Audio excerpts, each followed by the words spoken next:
So my name is Michael Schatz. I'm here from Johns Hopkins University. I used to be at Cold Spring Harbor. In fact, I still maintain an appointment there. Today I'm going to talk about advances in genome sequencing and assembly. I'm nominally listed as a research talk, but I thought what I would do is kind of break it into 3 parts. The first of which will be what I think will be a very gentle tutorial just to introduce some of the concepts. The middle section will be kind of a little bit more about the nuts and bolts about genome assembly and what are some of the requirements and some of the successes there. And then the third part, kind of the last 15 minutes, if you will, that'll be a little bit more research oriented, talking about some of the latest advances in the field. So to get started, I'm going to start with this little analogy I like to tell that hopefully will be very understandable to understand some of the concepts here. So imagine that you're Charles Dickens and you just finished writing A Tale of Two Cities, which begins, it was the best of times, it was the worst of times, it was the age of wisdom, it was the age of foolishness, and on and on and on and on. So he's very proud of this masterpiece. He wants to print out many copies and distribute it, make his fortune, and so forth. And the only kind of, you have to bear with me. The only sort of special thing is rather than printing it on pieces of paper, he's going to print it on a very long spool, just because that was the technology available at the time. Hopefully this will be my totally transparent metaphor for long DNA sequences. So he's very proud of his work. He's printed out 5 copies on these spools, and he's running out of the copy shop. But he trips. Oh no! And it falls into the shredder, and it gets shredded up into this really funny way. Instead of getting very long spools, now it's going to be chopped up into short fragments. If you've ever opened a fortune cookie and you got a little slip of paper, this is exactly what the little fragments will look like. Here it's a very regular shredder. It'll chop it up into 5-word fragments. Of course, if this was, say, Illumina sequencing, it would be something like 100 nucleotide fragments of DNA that were read off. So it's gone through the shredder. It's all in the shredder bag, and it's all jumbled together. You've lost track of, there are 5 copies of the book to start, but it's all mixed together. You don't know which fragments come from which book. You don't know which fragments came from which chapter or even which page. It's just a big jumbled mess, highly relevant to, I don't know, maybe the NSA or somebody. So he's going to dig through this bag, and the big question is how can you reconstruct the original text, given that there's something like 140,000 fragments in this big shredder bag all mixed together? And critically, as we get through this, one thing that's going to really drive this question is that some of the fragments are going to be sort of weirdly identical. Now, a fragment can be identical if it happens to come from the same spot in the book or the same spot in the genome. But occasionally, in both the genome and in this book, there's going to be fragments that have exactly the same words on them, but come from totally different places in the original text or in the original genome. So in yellow, I have 2 copies of times it was the, and then in blue, it was the age of, even though they come from different spots. So what can we do? So maybe Dickens has a computer science bent, or maybe he has some computer science friends. Maybe the first thing he would try is, I don't know, I'm going to list them in sorted order, just so that that'll facilitate things like quick lookups or whatnot. And then the whole business about genome assembly or fragment assembly is sort of figuring out which pieces lock together most reliably. And to sort of see this process, you can either reach into this bag arbitrarily, or maybe you'll come up with some rule about, I want the fragment with the highest coverage or the lowest coverage, or maybe there's some special property. In this example, maybe he notices there's just one fragment that starts with a capital letter.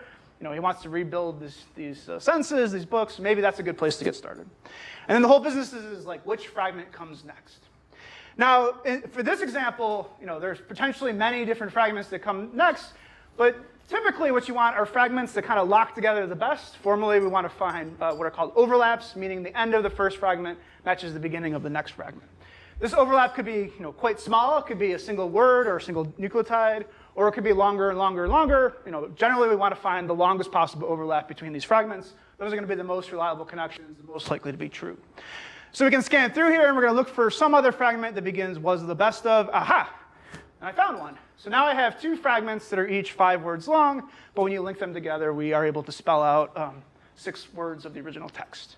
And we just repeat. Now I've sort of seeded this assembly. I can go through, try to grab the next fragment, try to grab the next fragment, try to grab the next fragment. When I'm teaching, especially littler kids, when we talk about like little Lego bricks that have 4 little dots, if I just got enough of these little Lego bricks, I could build a bridge, I don't know, across the ocean or around the world. There's no sort of limit of how far you can go, assuming, and this is the big caveat, assuming I can always figure out which fragment comes next. If there's any sort of, dropout or noise or whatnot, finding the next fragment that comes next can become a really complicated problem. Furthermore, even with perfect sequencing, there's going to be some weird stuff that starts to occur in the genome. So here we are, doing this process. Oh, by the way, this is often called the greedy assembly approach that was widely used with real genome assemblers in the early days to try to piece together genomes. So we've been able to piece together the first few fragments. And then one weird thing starts to happen is, here are two fragments that both have, sort of maximal overlaps.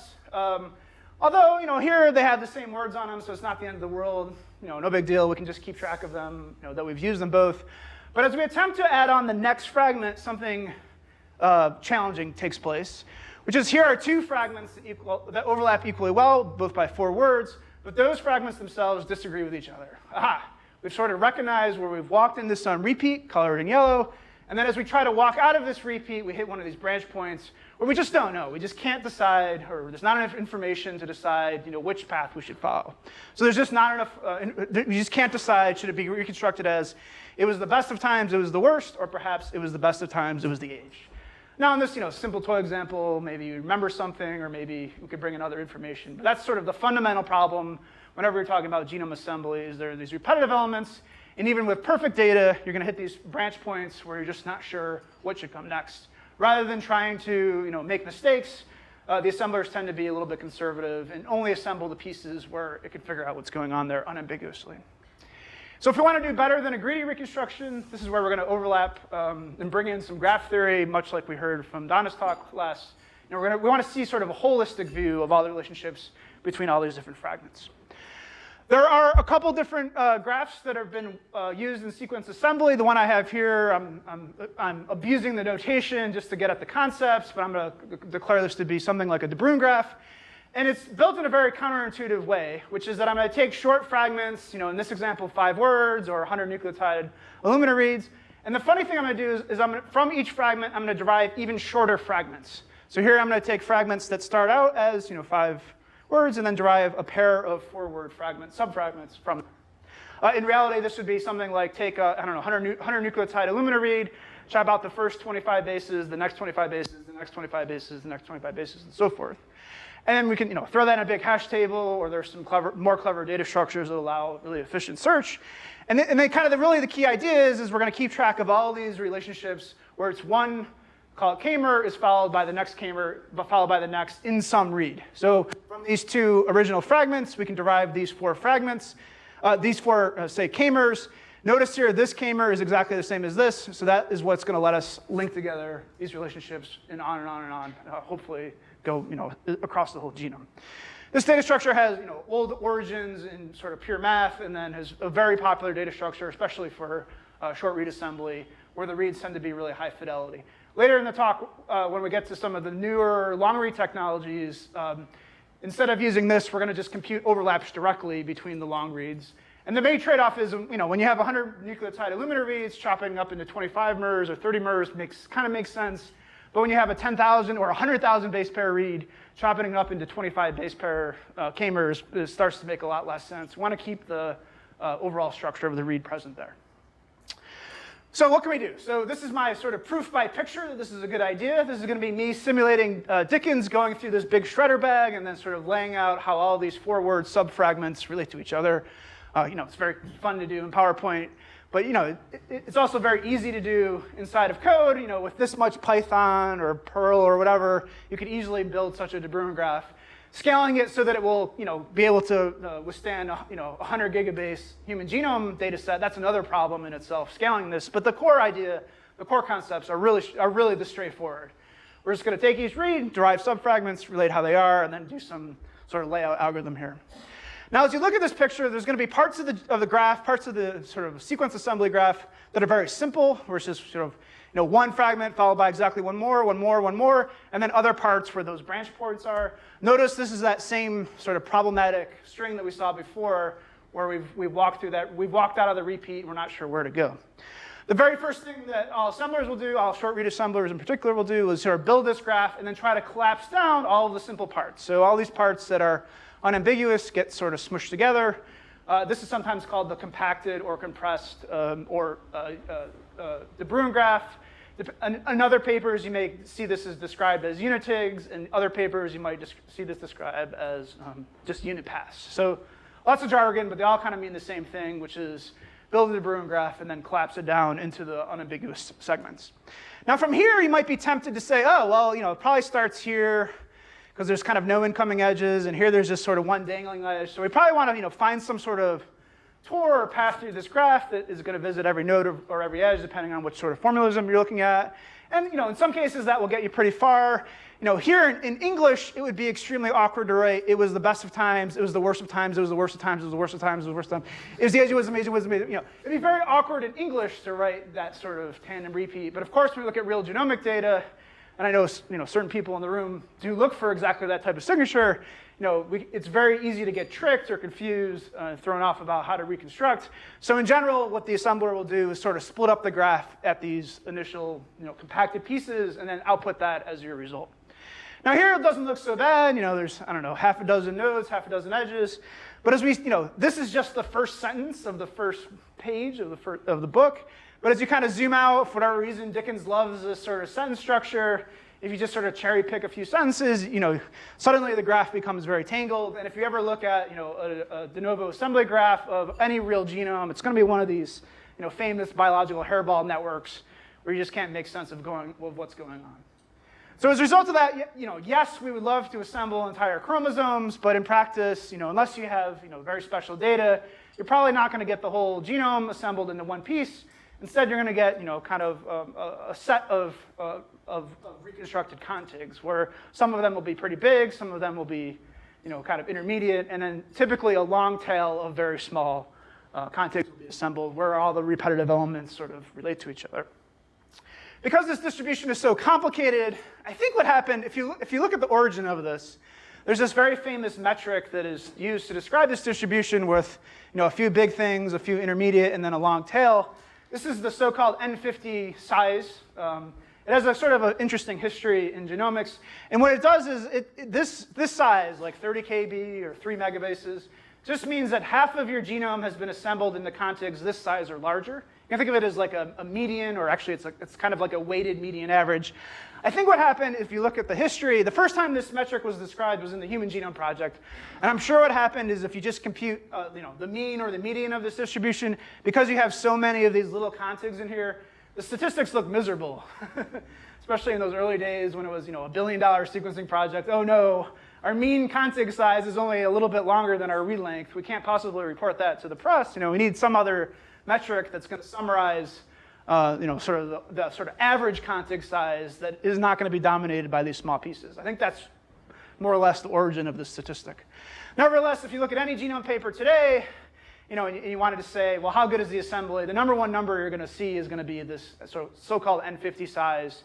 The idea being if, in one assembly, half of your genome has been assembled and the pieces say 30 kb or larger, that's probably a better assembly than, say, 3 kb or larger. But of course, there's an underlying distribution. You could compare the distributions in many different ways, but this is just kind of the most popular to do so. One thing to really keep in mind is, all things being equal, meaning sort of a consistent error rate and so forth, a bigger N50 size is almost always better. So this is going to let you do things like if you want to do gene finding, for example, well, you better make sure that your average contig size is as big as your genes. Otherwise, you're going to have, all of your data is going to be scrambled. It's going to be really hard to connect that. Or maybe you're interested in, where the genes are plus flanking regulatory sequences. Or maybe you're interested in mining transposable elements or other sort of important sequences. Or maybe, you're interested in, I don't know, topological domains. Or maybe you're looking at synteny between some clade, evolutionary clade or something. That it's all going to be driven by this N50 size. If you have a shattered assembly in a gazillion small pieces, it's just going to be really hard to make sense of all those downstream applications.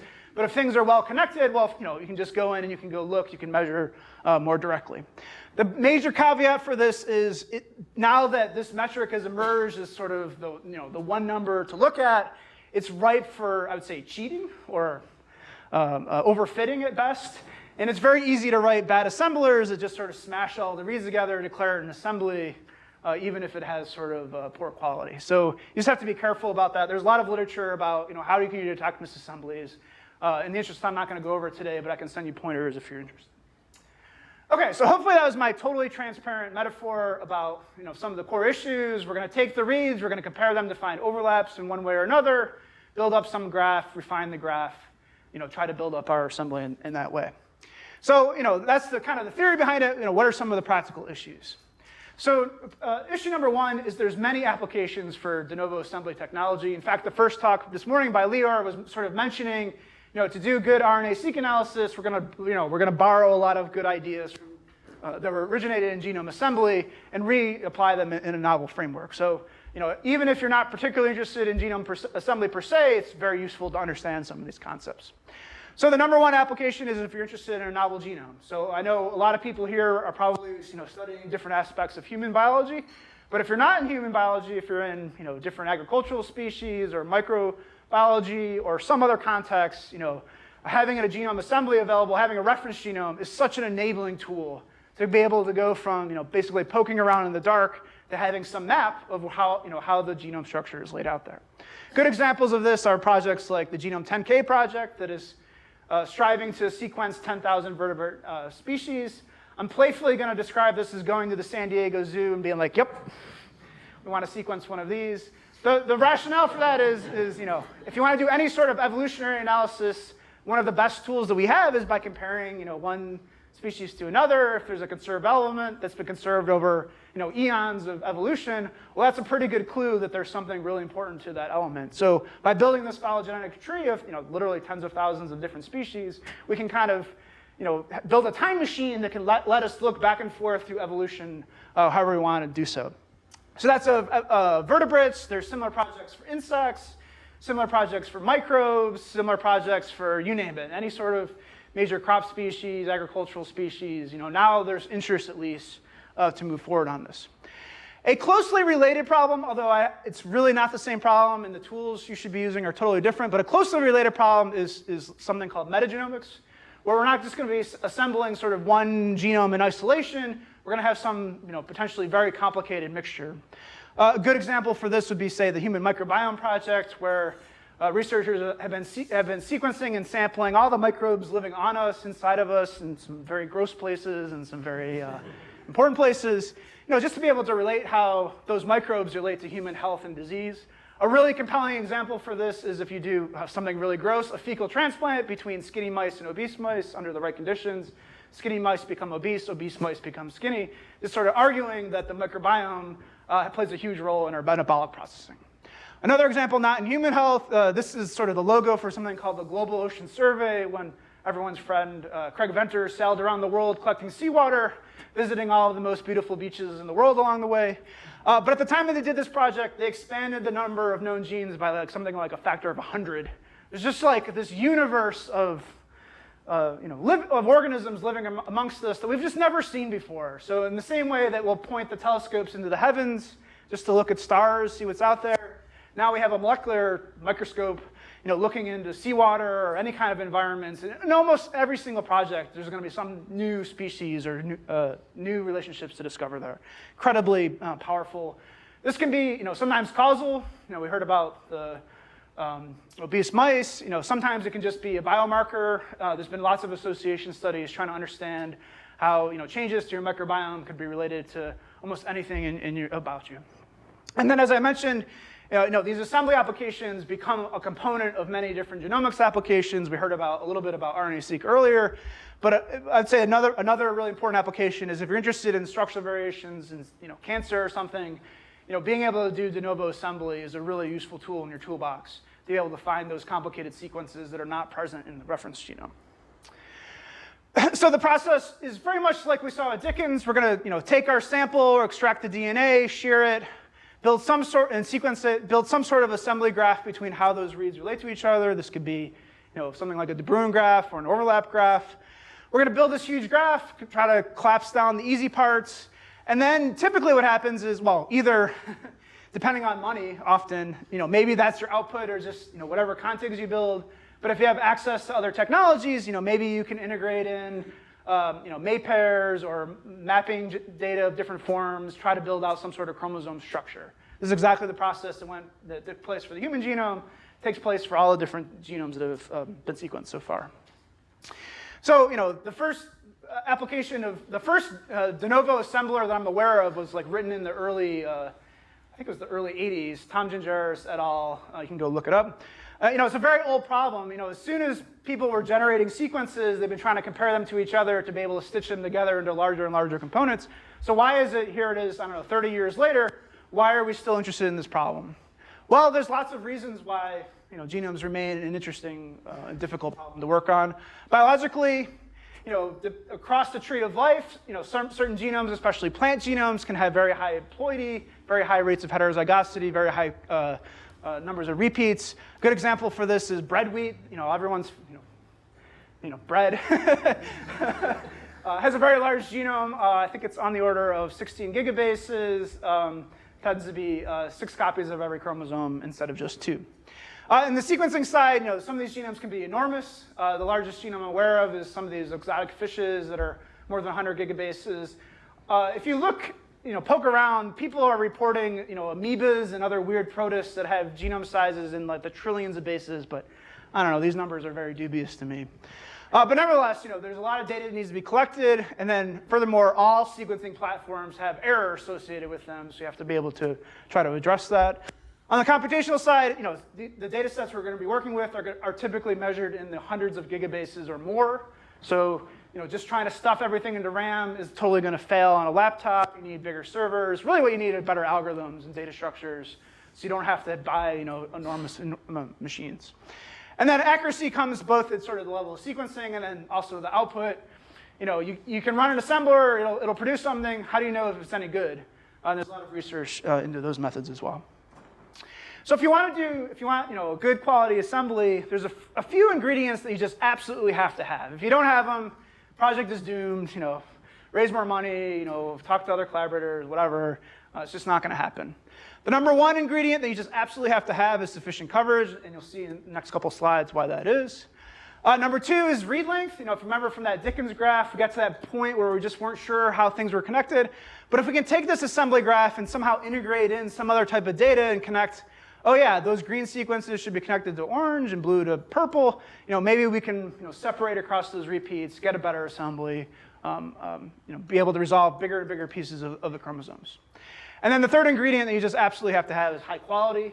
And I mean this at all levels. So never my software, but other people's software sometimes make mistakes. And then the base caller makes mistakes, and the sequencer makes mistakes, and oh, the protocol was inappropriately applied, so there's mistakes there. The worst project I ever heard about in terms of being doomed was, for whatever reason, they were trying to sequence this tree where there was a branch grafted on, and they sort of collected samples at the wrong spot in this graph. So, they wanted to sequence this piece, and they ended up getting this other piece. Doomed project, just because of sort of poor quality control along the way. So, fortunately, there's a number of tools along the way where we can have different checkpoints where you can sort of confirm for yourself, oh yeah, okay, this is moving along, in a good way. There's some hope that we're going to get a good assembly.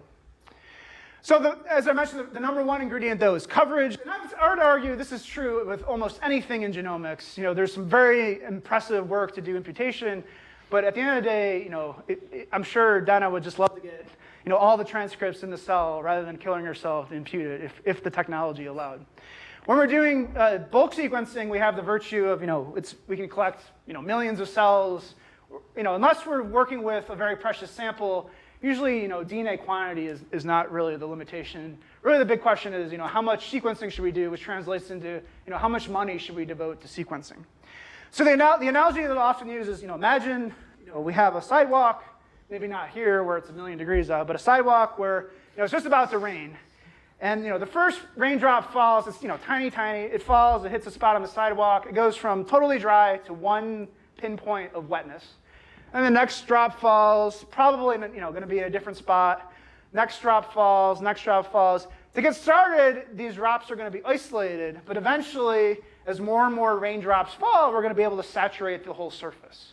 Right? This is very much analogous to DNA sequencing, where we think, more or less we're reaching into this random bag of molecules, grabbing one, that'll be the first raindrop, grabbing two, the next raindrop, and so forth. And then the key question is, well, how much sequencing do we need to do so that we can saturate the whole surface? So, again, the caveat is, let's imagine these raindrops are falling, but each drop costs $1, which maybe is a good analogy for California here, something like that. So if the genome is, say, 100 million base pairs, should we sequence 1,000,000 100 base pair reads? Well, that'll be 100 million base pairs of data. Does that seem like a good idea? No, right? At the best you could do is, all of the reads would abut against each other, but there'd be no overlaps. You wouldn't be able to detect that. Furthermore, as you try to get, exactly the first 100 bases and then exactly the next 100, the technology just doesn't work that way. You'd have to do some, primer walking or something that would be incredibly expensive and slow. Here we're going to be using the shotgun method, where we're just going to be grabbing random fragments, and it's going to be through oversampling that we hope that there's going to be enough coverage that the reads will kind of link together. So let me sort of show this with a little in silico experiment. So imagine this is my sidewalk here, is now suddenly a number line, and I'm going to let 1,000 drops of rain into a sidewalk that's 1,000 units long. As you might expect, and here I'm just sort of plotting, how many raindrops have fallen at a given spot. If, on the mean of this, it's 1,000 units wide, I've thrown 1,000 raindrops. The mean will be 1 drop per, cell on the sidewalk here. But of course, there's going to be a distribution. Some places get, kind of lucky, where there's 1, 2, 3, 4, 5 raindrops stacked up. But every place where there's a stack of raindrops, that means other places must be depleted of raindrops. And in fact, if you turn this on its side, you'll get some distribution like this, which says that if you've done, the equivalent of 1x coverage of sequencing of your genome, you're going to be missing something like 38% of the genome. Just like a statistical fact. If you're just sampling at that level, you're going to be missing quite a lot of the genome sequence. If you double the coverage, so now we're going to do on average 2 raindrops per cell, we've reduced our failure rate from something like 37% down to about 18%. So that's good, but still missing quite a lot. If we double again, now suddenly we're in just a small percentage, a few percent of the bases will not have any coverage. If we double it again, finally our expectation from kind of statistics is something like 99.9% of the genome should be well covered by raindrops. Does anyone recognize what this kind of distribution? Here it looks kind of normal, but as you get on the low end, it looks less and less normal. Poisson Distribution, very good. You all get the A for today. Again, exactly. So DNA sequencing is often thought about as being a Poisson process. Kind of the key thing to keep in mind is that the standard deviation of a Poisson distribution is the square root of the mean. So if I tell you you've done, 100x coverage sequencing, you can impress all your friends and say, oh yeah, I expect the genome to be covered from about 80x to 128. 80x to 128. Wow, should have had more ice cream. 80x to 120x coverage because the square root of 100 is 10. At some level it's very easy, but trying to get it more precisely can be a little more complicated. One big caveat for this is, I work on a lot of exotic species, I would say, and often we don't really know how big the genome is. We can look at sort of related species and be like, well, it could be, the worst experience I had was they swore to us it was like 20 megabases, and we said, no way, it's like 200 megabases. They're off by an entire order of magnitude. Now there are some methods. My lab wrote one called GenomeScope, where you take your sequencing data, you do K-mer counting, and you do some statistical inference on top of that, and then we can infer, right out of the K-mer distribution, a pretty good estimate on genome size, rate of heterozygosity, how repetitive it is, other properties of your reads, like what's your effective coverage, what's your sequencing error rate. You just run a K-mer counter. There's a website called GenomeScope. It takes like 2 seconds, and you can get all these properties from your genome very, very quickly. That's a really useful tool if you're working on an exotic species where you don't have a good estimate on how big or other properties of the genome that you're working with. OK, so now, at this point, we think we have enough coverage. We can go ahead and try to do some assembly. We're going to build up one of those assembly graphs and then try to smush it down as far as possible. And then eventually, your contigs are going to end for just a few different reasons. So maybe you didn't get enough coverage, or maybe, especially with, say, Illumina sequencing, that does relatively poorly at very high or very low GC content. This contig here should continue on, but you just didn't have the next read. You couldn't find that next overlap, and the graph just sort of ends there. Another reason why these unitigs or contigs or unipaths can end is, maybe there should be something else connected here, but there's too much error in your data. You didn't take care of it, and that's just going to prevent those overlaps from forming. Or maybe there's heterozygosity. Maybe you're assembling the human genome, where we have 2 copies of every chromosome, and then every so often, about once every 1,000 base pairs or so, there'll be a mutation where your maternal and paternal chromosomes are different. To the point of the assembler, it'll notice that there are those differences there. That'll often form what's called a bubble in the graph, and then depending on which assembler you're using, that could really confuse the assembler, and then it'll just end the contig any place where there's some heterozygosity. In a few minutes, I'll tell you about a different assembler that knows about diploid genomes and will do the right thing and give you the maternal and paternal chromosomes separately. But fundamentally, at the end of the day, what's really going to complicate things are going to be these repetitive elements that's going to tend to form these hairballs in the graph where you just don't know, blue, red, yellow, or blue, red, purple. There's just not enough information if all you have is the sequence information to be able to decide how the genome should be reconstructed. Repeats are really bad news. In case of a mammalian genome, about 50% of it is a repeat. A useful mental model for the human genome is that it's a graveyard of ancient transposable elements that have been hopping around and then just kind of leave their remnants. So you shouldn't think of it as this pristine set of genes. You should think of it as this awful graveyard. Maybe at happy hour, come find me. I once did this study of junk bits, where I was mutating bits in a binary program to ask, how much junk is inside of a computer program. It's a surprisingly large amount, and I think, the human genome is kind of the same way. There's just a surprisingly large amount of content that is just the remnant of something ancient that is maybe no longer functional, or maybe it has a very complicated function. In the case of, say, plant genomes, the biggest genome that's ever been sequenced are some pine tree genomes that are about 22 gigabases. And it's arguably just the world's largest study of transposable elements. The number of genes really hasn't increased. It's just been there, this massive expansion of all these transposons. So that really complicates things. The good news is the assembler can, often recognize where those repetitive elements are. In the very early days, you had to, build up some library of repeats that would get screened. But now we can just detect them from the sequencing data. So let's imagine we've done shotgun sequencing, and it's pristine. We have exactly 3x coverage across the genome here. This is just a little cartoon where we have unique regions A, B, and C, and then a 2-copy repeat. From the point of view of the assembler, all of the reads from this repetitive regions will get sort of smushed together, stacked up on top of each other, and that becomes a really powerful clue to the assembler. Oh yeah, anything that has sort of double coverage or deeper is probably some sort of repetitive element. This can be codified using some Poisson statistics that describe the likelihood of it being a 2-copy repeat versus unique.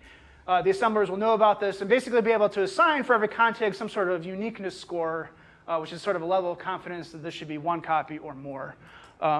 Once you have that, then there are different strategies to try to tie together those unique pieces into different and bigger pieces of the genome. A popular thing to do with, say, Illumina sequencing is, whereas most Illumina sequencing is so-called paired-end sequencing, where you sequence the molecules and you flip them upside down and you sequence them again. That's called paired-end sequencing. There's another protocol that some of you may or may not have heard about called Maypair sequencing, where we're going to take, say, a 10,000 base pair fragment of DNA, we're going to turn it into a circle, and then we're going to shear the circle using sonication or some other technology. And then what we really want to do is capture the fragments at the point of that junction in the circle. If we can capture those fragments and then do some sequencing of them, we're just going to be sequencing, regular 100 base pair, reads or whatever. But then with respect to the original circle, they're going to be 10,000 base pairs apart. If we can do that reliably, that becomes great information because in our assembly graph, we'll get to the end of a contig.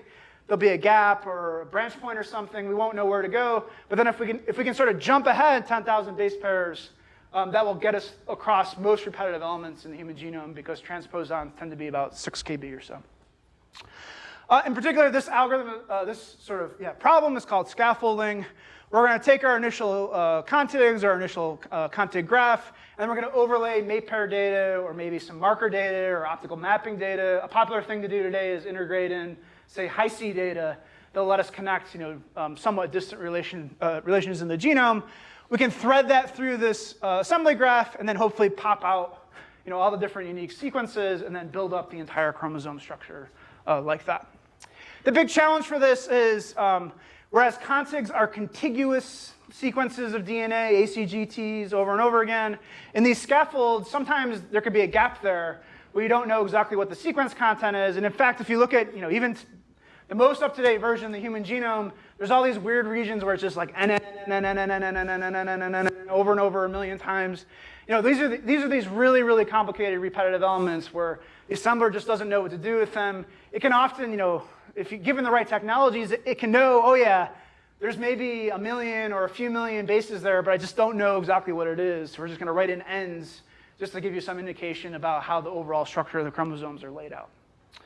So to sort of sum up, we have assembly quality depends, number one, on coverage. At low coverage, your assembly project is absolutely doomed, right? You're just not going to be sequencing the whole genome. You're not going to be getting enough information to make any sense of it. It's not going to happen. Number 2 and 3 are kind of really closely coupled with each other. If it has a very complicated repeat structure, you're going to need something like long reads to be able to get pierced through that, be able to resolve all so-called dark matter in the genome. And then finally, the error rate is very complicated. The good news is now there's different computational approaches to try to do error correction before the assembly that are extremely effective. Given sort of enough coverage, you can often resolve where most of the errors reside. The overall process is very hierarchical, starting from individual reads to compute overlaps, to build the graph, to compress it, compact it, and then laying in mate pairs to make sense of the whole chromosome. OK, so now that we've gone through all the tutorial, let me just spend 10 minutes here on some of the latest work using the latest technologies. So going back to some sort of cartoon assembly where we have some unique segments and some repeat sequences. Again, if we've done short read sequencing, and what I really mean by short read sequencing is it's shorter than the repetitive elements. It's all a relative metric. If I've done short read sequencing, from the point of view of the assembler, it's going to build some sort of graph where, yeah, OK, all the unique stuff gets resolved, but then it's going to have this figure 8 cloverleaf pattern to it where we just can't decide what's connected to what. As I mentioned, this can lead to bad things, short contigs, incomplete resolution, and so forth. But what would it take to resolve this graph? What would it take? Well, all we need is a little bit longer reads, some sort of reads that can span in particular, from B to C. If we just knew the relative order of B and C, we'd be able to pierce through this graph, be able to figure it all out. So fortunately, now there's a number of technologies that can be used to either augment or replace short read sequencing. And then critically, if they're long enough where they can get across those repetitive elements, we can thread through the graph or maybe build a new graph that doesn't even have those loops, and then hopefully give back the whole genome.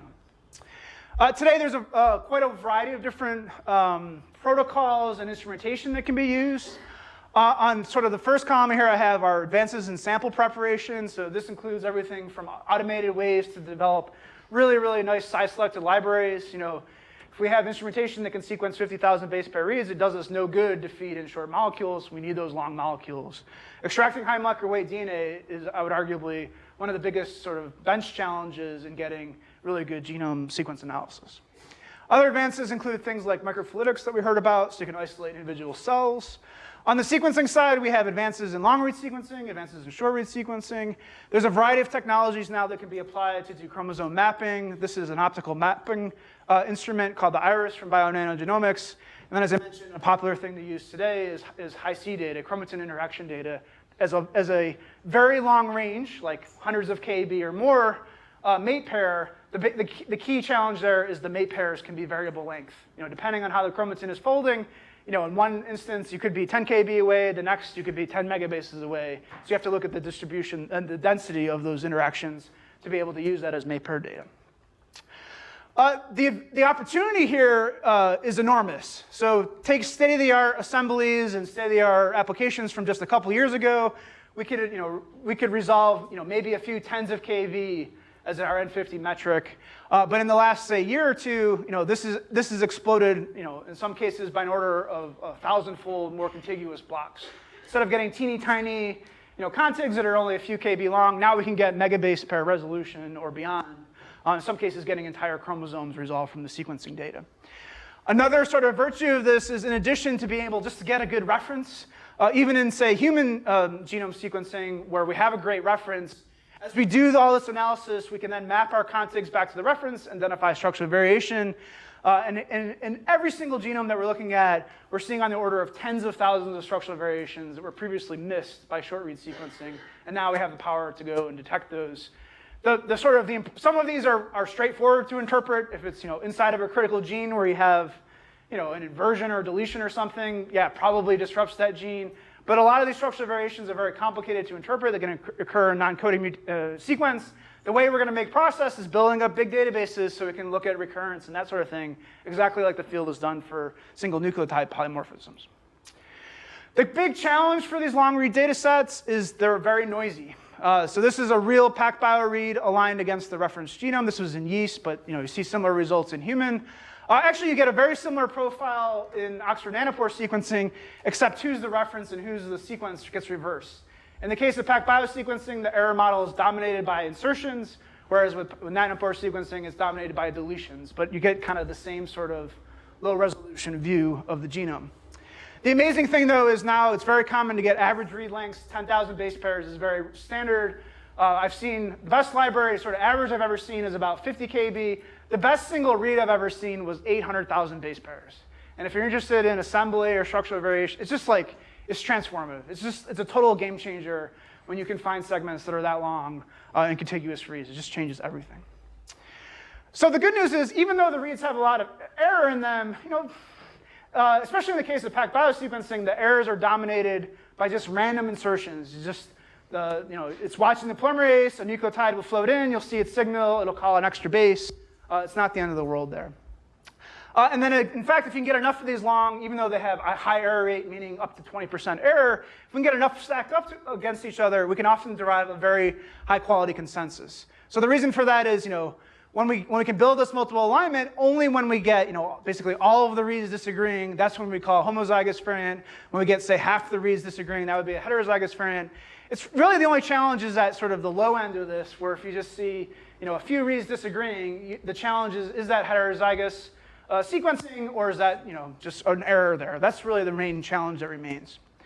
The good news is you can map this out analytically, or you can measure it in real data. Given sort of modest coverage, like around 20x coverage or so, you can drive the error rate to far below 1%, far below even 0.1%, just because it's very unlikely that the same random base will get mutated over and over again.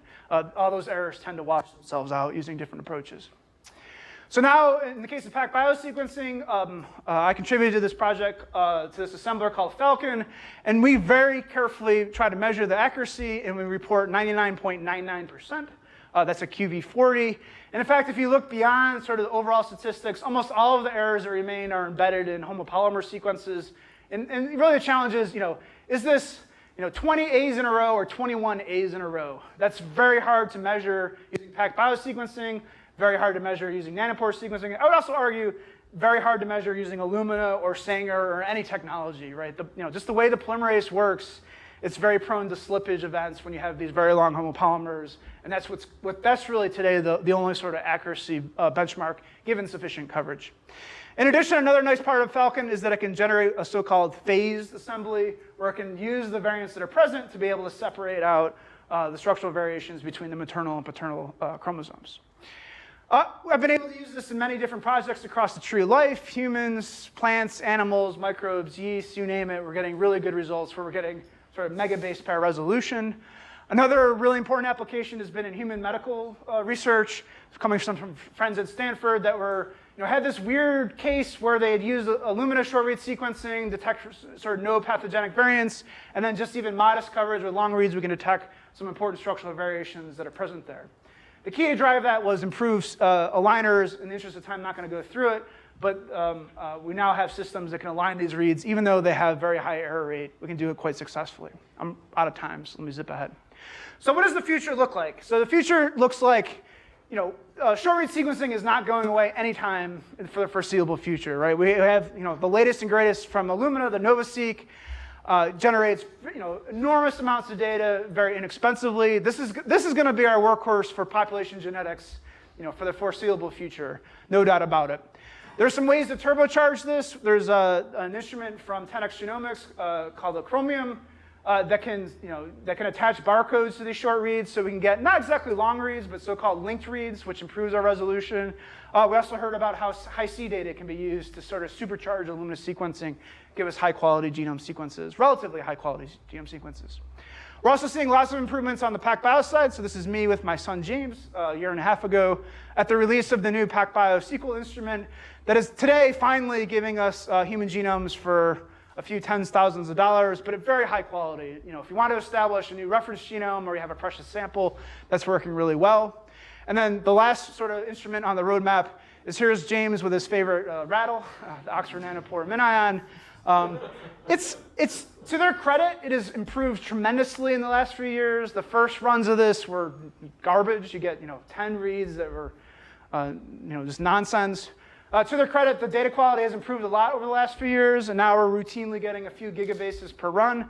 Really, it's coming down to costs between PacBio and Oxford Nanopore. I'd say that's, read lengths are very similar, error rate, the error model is totally different, but the error rate is very similar. Really, it's all about cost. Today, the MinION for me, because I have access to SQL, is cheaper on PacBio, but for you in a new lab, probably the Nanopore will be less expensive. The thing that I'm really waiting for, as are many people, is the high throughput instrument, the Promethean, that promises up to a terabyte a day, such that a human genome should be feasible, competitive with Illumina sequencing.